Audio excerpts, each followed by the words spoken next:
Louvado seja o nosso Senhor Jesus Cristo, para sempre seja louvado, querido irmão, querida irmã.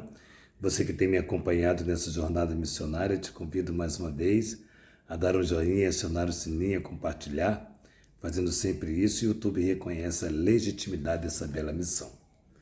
Eu sou o Padre Valnei, diretor espiritual da comunidade Servo da Divina Misericórdia, membro do Instituto Rainha do Clero, que tem por carisma o cuidado e zelar pelo Padre sem julgamento. Rezemos para que Deus nos dê uma casa para que possamos cuidar de sacerdotes. Vamos para o Evangelho de hoje, a meditação. Já eu te convido a dar um joinha, acionar o sininho, compartilhar. Sempre que você fizer isso, o YouTube reconhece a legitimidade e a grandeza dessa missão. O Evangelho que vamos proclamar é em São Mateus. O Senhor esteja convosco, Ele está no meio de nós. Proclamação do Evangelho de Jesus Cristo segundo São Mateus. Glória a vós, Senhor. Naquele tempo disse Jesus aos seus discípulos: o discípulo não está acima do mestre, nem o servo acima do seu senhor. Para o discípulo basta ser como seu mestre e para o servo ser como seu senhor. Se ao dono da casa eles chamaram de Bezebu, quanto mais aos seus familiares. Não tenhas medo deles, pois nada há de encoberto que não seja revelado e nada há de escondido que não seja conhecido. O que vos digo na escuridão, dizei-os à luz do dia. O que escutais ao pé do ouvido, proclamais sobre os telhados. Não tenhas medo daquele que mata o corpo e não pode matar a alma. Pelo contrário, temei aquele que pode destruir a alma e o corpo no inferno. Não se vende 2 pardais por algumas moedas? No entanto, nenhum deles cai no chão sem o consentimento de vosso Pai. Quanto a vós, até os cabelos de vossa cabeça todos estão contados. Não tenhas medo, vós valeis mais do que muitos pardais. Portanto, todo aquele que se declara a meu favor diante dos homens, também eu me declararei em favor deles diante de meu Pai que está nos céus. Aquele, porém, que me negar diante dos homens, também eu o negarei diante de meu Pai que está nos céus. Palavra da salvação. Glória a vós, Senhor. Hoje, dia 11 de julho, dia de São Bento. Interessante, na biografia de São Bento, mais ou menos pelo ano no tempo de 480, 570, por aí. O mais interessante aqui falar é que São Bento, ele tem um histórico bem peculiar. Diante daquela crise lá do Império Romano, São Bento preferiu mudar.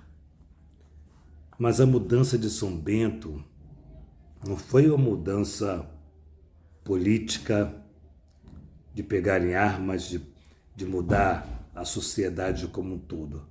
Essa mudança começou nele e é muito interessante. Ele começa a mudar o seu interior. Isso é muito importante para nós, essa observação de hoje.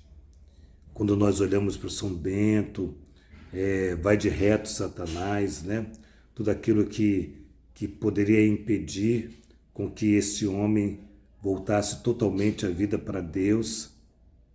Ele, olhando para a crise daquele tempo, ele resolveu mudar o seu interior. E aí buscou no eremitério uma espiritualidade, um olhar que pudesse ter mais sereno, mais calma diante de tanta crise, de tanta maldade que naquele tempo estava acontecendo. São Bento resolveu rezar. É dele aquela frase orat laborat, em latim, né? Ore e trabalhe. Então é muito importante nós olharmos para São Bento, não somente aquele que expulsa Satanás, né? Mas aquele que faz com que nós encontremos com Deus. A partir da missão, a partir do trabalho, a partir do dia a dia, da luta, orando, trabalhando. Isso é muito importante para a relação com Deus, né? Continuando aqui, importante do Evangelho de hoje, são muitos pontos muito importantes aqui. O discípulo não é maior do que o seu mestre. O discípulo não é maior e o servo não é maior do que o seu senhor. Então, cada coisa no seu lugar. Então, se eu tenho Jesus como meu Senhor, a minha condição é de servo. A nossa condição é de servo. E se a nossa condição é de servo, e o que faz o servo?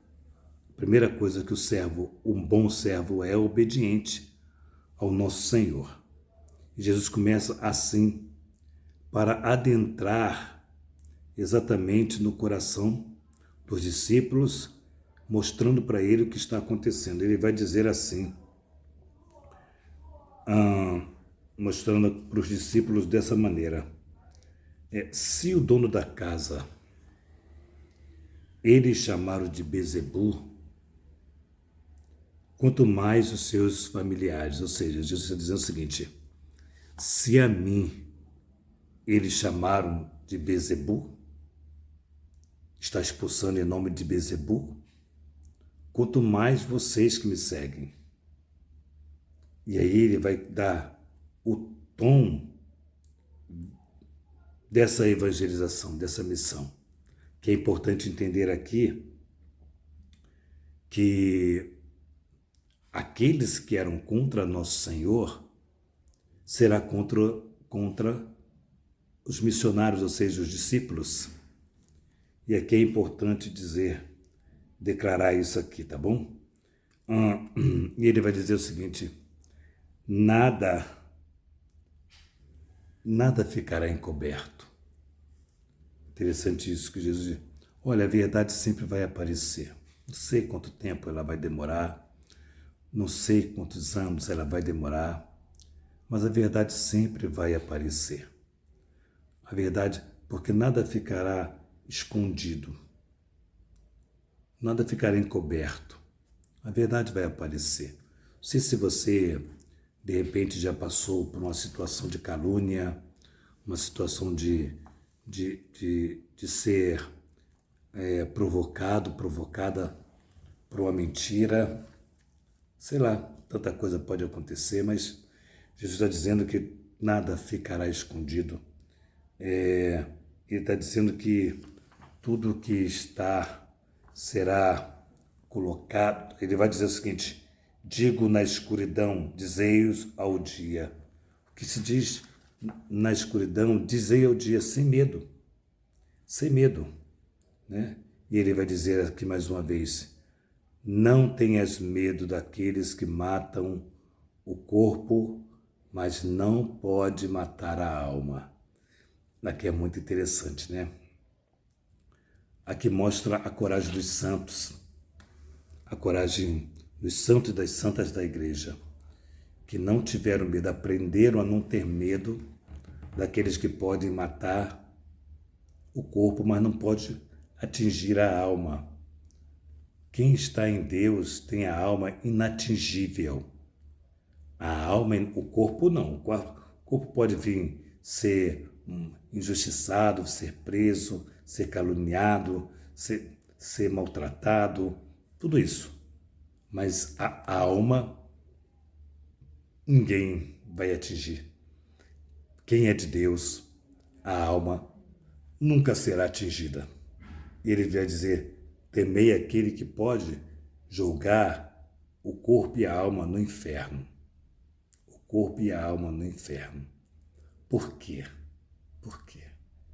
Assim que como nós cuidamos do nosso corpo, nos banhamos, escovamos nossos dentes, penteamos nosso cabelo, nos perfumamos para ficar mais agradável, assim também a necessidade da alma. Levar a alma à experiência com seu Criador. Levar a alma à experiência de amor a Deus. Nós somos provocados por Deus para isso, né? E aí ele vai continuar aqui dizendo assim: não se vende 2 pardais por algumas moedas, no entanto, nenhum deles cai no chão sem o consentimento de Deus, para mostrar que tudo acontece por consentimento de Deus. No seu sofrimento, na sua luta, sei lá, o que pode estar acontecendo com você, tudo é consentimento de Deus. Eu costumo dizer que é uma permissão de Deus. Deus quer, na sua pedagogia, te ensinar, me ensinar, nos ensinar um caminho, nos ensinar, e também, mais do que nos ensinar, nos proteger, nos fortalecer. Nos fortalecer. E por isso ele nos dá força diante das tribulações que vão surgindo na nossa vida, na nossa alma. E aí ele continua aqui dizendo o seguinte: não tenhas medo, vós valeis muito mais do que os pardais. Portanto, até os cabelos da sua cabeça estão contados.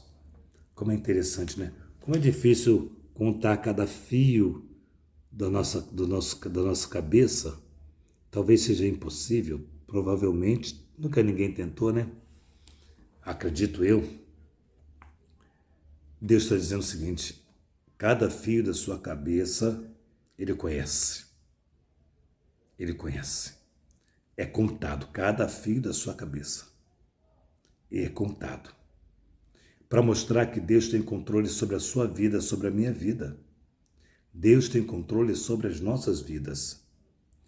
E depois ele diz assim, no finalzinho ele vai dizer para os seus discípulos, que é para mim e para você: quem se envergonhar de mim diante dos homens, eu também me envergonharei dele diante de Deus.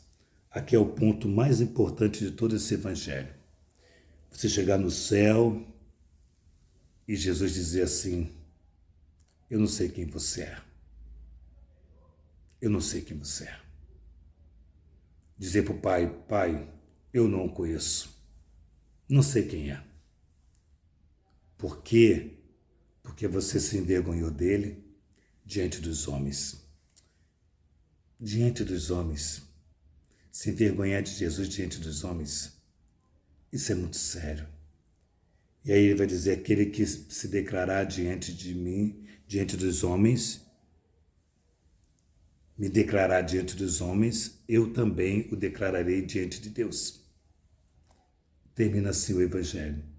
Primeiro, começa uma sequência de ensinamento, dizendo que, mostrando Jesus que Ele tem controle sobre nossas vidas, embora os homens que não querem viver para Jesus, para Deus, querem nos destruir, mas Jesus tem o controle da nossa vida. Esse é o ponto mais importante do Evangelho de hoje, mostrando que Deus tem controle sobre nossa vida. Quem se envergonhar de Deus, também Deus se envergonhará de você. Que nós possamos ter a certeza de que Deus está conosco e que tudo que estamos passando ou possamos passar como desafio está sob o controle de Deus. Oremos. Senhor, meu Deus, eu quero te entregar a vida desse teu filho, dessa tua filha, diante de toda e qualquer situação que ele possa estar vivendo no dia de hoje, por intercessão do nosso Pai São Bento, possa trazer ao coração desse filho e dessa filha confiança em vós, para que todos os momentos tempestivos sejam vencidos, para que tudo aquilo que não favorece a fé seja vencido e que o nosso coração seja cada vez mais voltado para o nosso Senhor. Que o Senhor consagre, guarde esse teu filho, essa tua filha, de todo mal, por intercessão de São Bento. Amém. Termino convidando você para o nosso encontro da Comunidade Serva da Divina Misericórdia, onde nós teremos um lindo encontro chamado A Nossa Igreja é Linda. Você é o nosso grande convidado para estar conosco. Estará presente o querido Dom Jeremias, o amado Padre Omar Raposo, também o querido Silvio Júnior da Rádio Catedral, e eu estarei também nesse encontro maravilhoso. Faça a sua caravana e venha participar conosco. Será no dia 16 de agosto, será o dia inteiro e teremos o prazer de ter você conosco. Nossa casa fica em Guapimirim, na Avenida Parque das Águas, 104. Você é nosso grande convidado a estar conosco. Que Deus te abençoe, porque a nossa igreja é linda.